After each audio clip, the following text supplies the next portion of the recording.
How's it going, everybody? This is BeatTheBush.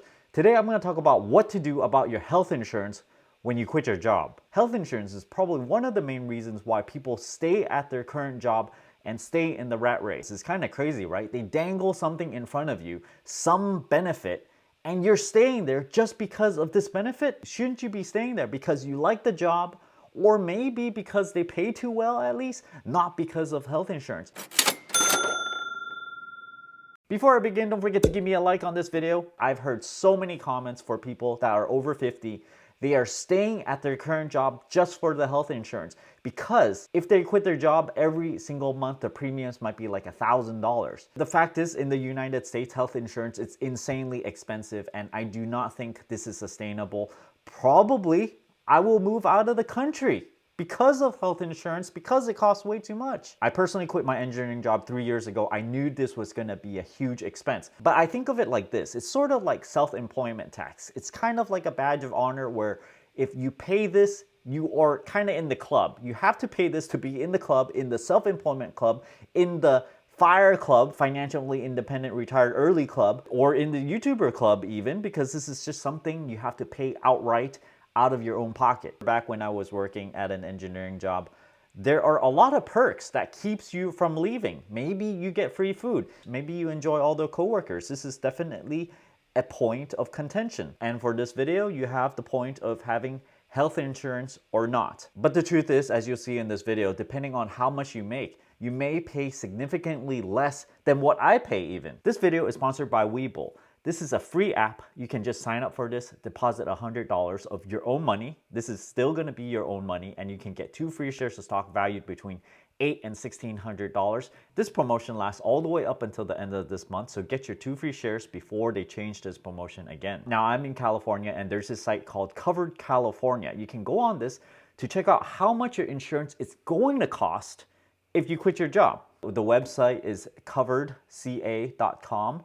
And once you get on this page, you can go down a little bit and you'll see our coverage options over here. And you can do anything like a bronze coverage, silver coverage, or gold coverage. The more you pay for your insurance plan, the more the insurance is gonna cover you. You can see it says bronze is 60% coverage, and silver shows a coverage of 70 to 94% depending on what kind of services that you're getting, and all the way up until the gold coverage where you can get 80% coverage. Generally, you probably want better coverage the older you are so that you don't have to pay as much. However, the premiums are going to be drastically higher if you go from bronze to silver to gold. Just to give you an idea of how much you have to pay, if you earn less than $40,000 per year, you're likely going to get more and more subsidies from the government. However, in my case, I definitely make more than $40,000. Even though I quit my job, I still make a bunch of money from YouTube, so I still have to pay full price for health insurance. So if you want to find out how much it costs you,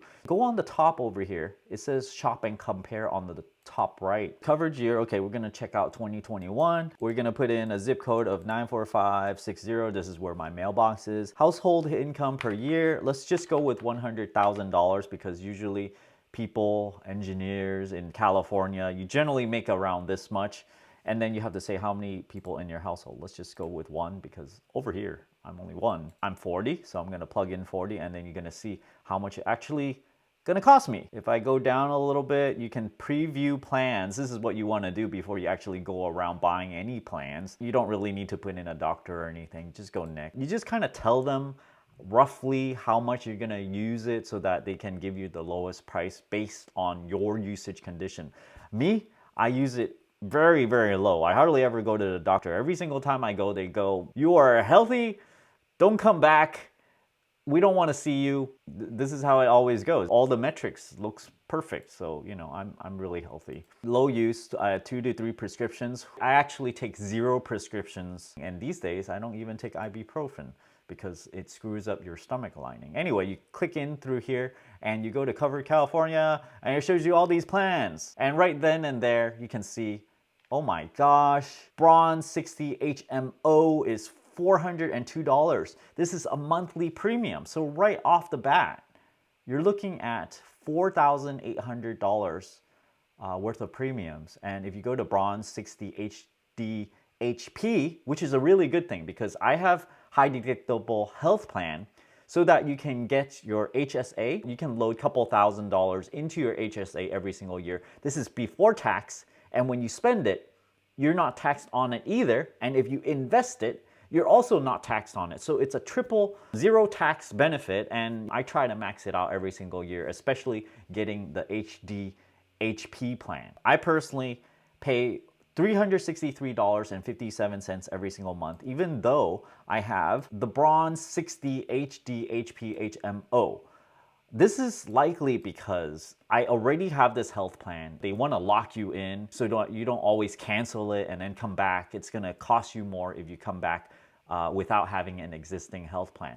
So if you have nothing to begin with and you just jump into this, it's going to cost you a little bit more. Bronze is actually not a really good coverage. As you saw before, you only get 60%. So let's say you walk in, you have some emergency of some kind, and let's say it's $10,000.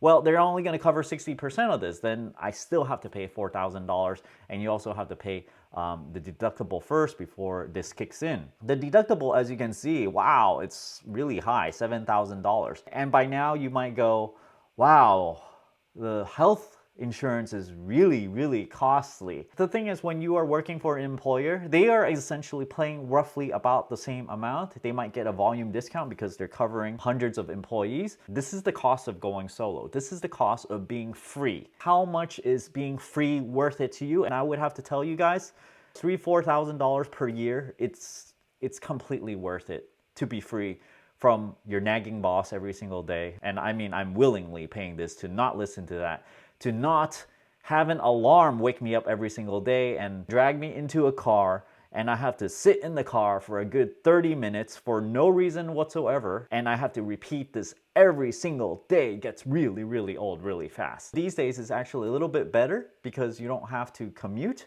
but it's offset by the fact that your employer knows that you're not commuting as much, so then they ping you a lot more online anyway. So even though you're at home, it feels even worse than going into work. Anyway, let me proceed with this health plan thing. You can get better and better plans. I have it with Kaiser. You can get it with Blue California. And then if you jump up to this silver plan, it costs even more, as expected. $497 a month, $500 a month. It's nothing to sneeze at, right? It's quite expensive. And then you go gold HMO, $550. So even at 40, you can pay $580. Yeah, I can pay another $100, $200 for my health plan. But at the time, I actually don't need it very much. If I picked gold 3 years ago, I would have been paying, what, $5,000, $6,000 for 3 years. So, save myself a couple of $1,000 because I know, at least I'm relatively healthy. I don't need to go to the doctors that much. So let's look at the next page. What the heck is this? Blue California Platinum 90. So they cover 90% of your expenses if you go in. This is really, really good. I might need to get this eventually, but at $1,000, this is pretty hefty. Just in premiums, you're gonna pay $12,000. So you better know that you're gonna spend $12,000 anyway every single year. This is not a game of trying to max out how much benefit you get from the hospital. You definitely don't want to spend as much as possible at the hospital because you don't want that surgery stuff. It's just trying to keep you alive. You don't want to do any medical thing in California because it costs so much. The health insurance is just really, really screwed up over here. Everything costs multiple times of what it costs in other countries. So realistically, it might be better for me as a fired person to have an alternative plan to go somewhere else where coverage is essentially free. I know in Hong Kong probably is very good medical coverage over there, and the citizens don't have to pay that much. Now let's talk about Cobra. When you quit your job, they're gonna send you an offer to sign up for Cobra, which is essentially a continuation of your health insurance with your current employer. However, when I looked at it, the cost of it was immense. It was actually more expensive than me going to Covered California and buying it outright myself. So what I personally did is I just ignored the Cobra stuff and I just signed on directly with Kaiser themselves and paid a little bit less. So when you quit your job, you're not gonna have any income. This is not what I recommend to do because if you quit your job, you still have to pay all this health insurance costs. Otherwise, you might be so broke that you probably will forgo health insurance, because I know some people that does this. They don't have a job and they can't afford health insurance, so they just basically have zero health insurance. This is probably a very dangerous thing to do, because if anything happens to you, it could very well bankrupt you, just wipe out all your savings in one go. So it's important to have the insurance, even though it's insanely expensive in the United States. Here's what I see going forward with this health insurance for myself. When I first got it the first year, it cost me $300, and I cringed at that. I'm like, oh my gosh, you add this all up, is $3,600 every year. Yeah, the first year I paid this much. You can't even use your HSA money to pay this. So it basically was me paying this out of pocket. Luckily, I can deduct this because I'm a self-employed person. So, in reality, it doesn't cost as much as $3,600 because there's some tax deduction here. 1 year later, it went up about $30. So it went from $300 to $330. This year is $360. I anticipate the next cycle over, I probably gonna pay another $30. This is unsustainable. I think by the time it gets to $500, it's gonna be too expensive. And my plan is not to pay this, of course. Either this, or I need to get off my butt and work harder and amass a lot of money so that health insurance does not become a significant part of my expenditure. I spend about $1,500 a month, so $400 worth of health insurance premium, it's a huge chunk of my expenditure. And this is the cost of doing business, the cost of going self-employed, the cost of quitting your job and going on your own. Thanks for watching this video. I hope this video helps you guys out. Don't forget to give me a like. Comment down below. Let me know if you're thinking about quitting your job and if health insurance is one of the main things keeping you from quitting your job. And as always, push that subscribe button and ring that bell icon. Thanks for watching.